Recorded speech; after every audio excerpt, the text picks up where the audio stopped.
இன்றைக்கி எல்லாருக்குமே ரொம்ப பிடிச்ச இடியாப்பம் எப்படி செய்கிறதுன்னு பார்க்கலாம். சிலருக்கு ஸ்வீட் பிடிக்கும், சிலருக்கு காரம் தான் பிடிக்கும். அதனால் இன்றைக்கி ஸ்வீட் இடியாப்பம், கார இடியாப்பம் ரெண்டுமே எப்படி செய்கிறதுன்னு பார்க்கலாம். வாங்க இப்போ வீடியோக்குள்ளே போகலாம். வீடியோக்குள்ளே போகிறதுக்கு முன்னாடி இது வரைக்கும் நம்ம சேனலை சப்ஸ்கிரைப் பண்ணலைன்னா சப்ஸ்கிரைப் பண்ணிக்கோங்க. கூடவே பெல் ஐக்கானையும் ப்ரெஸ் பண்ணிக்கோங்க.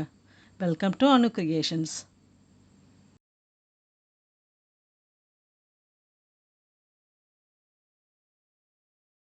இடியாப்பம் செய்கிறதுக்கு ஃபஸ்ட்டு மாவு ரெடி பண்ணிக்கலாம். அதுக்கு 2 கப் அரிசி மாவு வச்சுருக்கேன். அது கூட தேவையான அளவு உப்பு சேர்த்து ஃபஸ்ட்டு மிக்ஸ் பண்ணிப்போம்.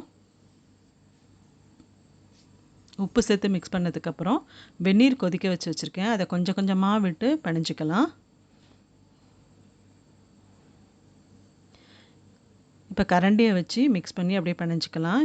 கை வச்சு பிணைய வேண்டாம், ரொம்ப சூடாக இருக்கும். தேவையான அளவு அப்பப்போ தண்ணி விட்டு நல்லா பிணைஞ்சிப்போம். பாருங்கள், தண்ணி விட்டு நல்லா பிணைஞ்சிட்டேன். கரண்டியில் கிண்ணத்துலலாம் நல்லா ஒட்டி இருக்குது பாருங்கள். அதனால் இப்போ நம்ம கொஞ்சம் எண்ணெய் சேர்த்து பிணைஞ்சிப்போம்.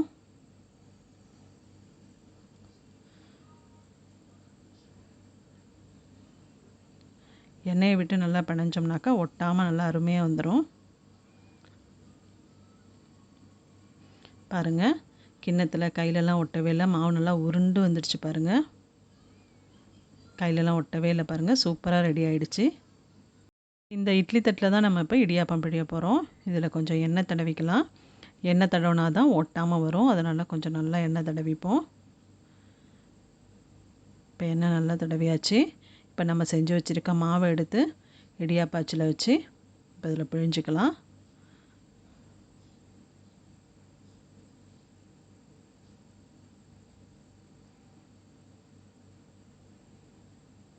இப்போ பிழிஞ்சிட்டேன். இட்லி பாத்திரத்தில் தண்ணி நல்லா கொதிக்க வச்சுருக்கேன். அதில் நம்ம பிழிஞ்சு வச்சுருக்க இடியாப்பத்தை வச்சு மூடி 5 நிமிஷம் வேக விடலாம். 5 நிமிஷத்தில் வெந்துடும். இப்போ 5 நிமிஷம் ஆயிடுச்சு. ஓப்பன் பண்ணிப்போம். இடியாப்பம் நல்லா வெந்துடுச்சு பாருங்கள். இப்போ எடுத்துக்கலாம். எடுத்து கொஞ்சம் நேரம் ஆற விட்டு ஒரு பிளேட்டில் அப்படியே கொட்டினோம்னா ஒட்டாமல் வந்துடும். சூப்பராக ரெடி ஆகிடுச்சு பாருங்கள். இதை மாதிரி எல்லாத்தையும் நான் ரெடி பண்ணிடுறேன். இப்போ நம்ம ஸ்வீட் இடியாப்பம் ரெடி பண்ணிடலாம். அதுக்கு இடியாப்பத்தை ஆற வச்சு நல்லா உதுத்து வச்சுருக்கேன். அரை மூடி தேங்காவை துருகி வச்சுருக்கேன். அதை இது கூட சேர்த்துக்கிறேன்.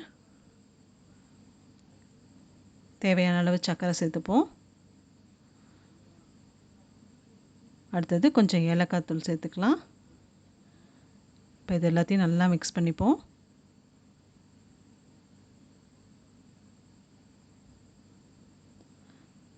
இப்போ நல்லா மிக்ஸ் பண்ணிட்டேன் பாருங்கள். அவ்வளோதான், ஸ்வீட் இடியாப்பம் நமக்கு சிம்பிளாக ஆனால் சூப்பராக ரெடி ஆகிடுச்சு. அடுத்தது இப்போ நம்ம கார இடியாப்பம் ரெடி பண்ணிடலாம். அதுக்கு வாணலியில் 2 ஸ்பூன் எண்ணெய் நல்லா சூடானதுக்கப்புறம் 1 ஸ்பூன் கடுகு,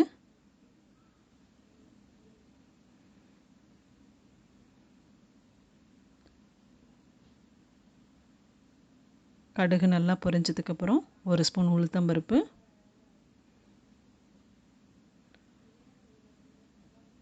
அடுத்தது கொஞ்சம் பெருங்காயம் சேர்த்துப்போம்.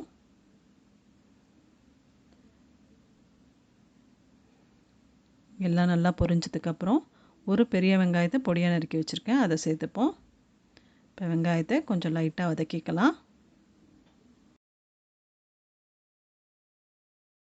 இப்போ வெங்காயம் நல்லா வதங்கிடுச்சு. காரத்துக்கு தகுந்த அளவு பச்சை மிளகாய் சேர்த்துக்கலாம். கொஞ்சம் கருவேப்பிலையும் சேர்த்துப்போம். இப்போ பச்சை மிளகாவையும் கருவேப்பிலையும் கொஞ்சம் நேரம் வதக்கிப்போம். இப்போ வெங்காயம், கருவேப்பிலை, பச்சை மிளகாய் எல்லாம் நல்லா வதங்கிடுச்சு. இப்போ ஒரு கேரட்டை துருகி வச்சுருக்கேன், அதை இது கூட சேர்த்துக்கிறேன். இப்போ கேரட்டை கொஞ்சம் நேரம் வதக்கிப்போம். கொஞ்சம் நேரம் வேகட்டும். இப்போ இது கூட தேவையான அளவு உப்பு சேர்த்துக்கலாம். கேரட்டுக்கும் வெங்காயத்துக்கும் மட்டும் தேவையான அளவு சேர்த்துப்போம். ஏற்கனவே இடியாப்பம் செய்யும்போது உப்பு சேர்த்தாச்சு. அதனால் இப்போது கேரட்டுக்கும் வெங்காயத்துக்கும் மட்டும் சேர்த்து கொஞ்சம் நேரம் வதக்கி விட்டு வேக வச்சுக்கலாம். இப்போ கேரட் நல்லா வெந்துடுச்சு. இந்த ஸ்டேஜில் நம்ம உதுத்து வச்சுருக்கிற இடியாப்பத்தை சேர்த்துக்கலாம்.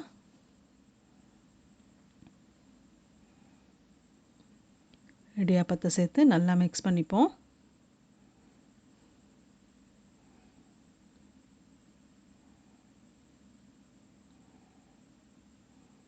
இப்போ இடியாப்பத்தை சேர்த்து நல்லா மிக்ஸ் பண்ணியாச்சு.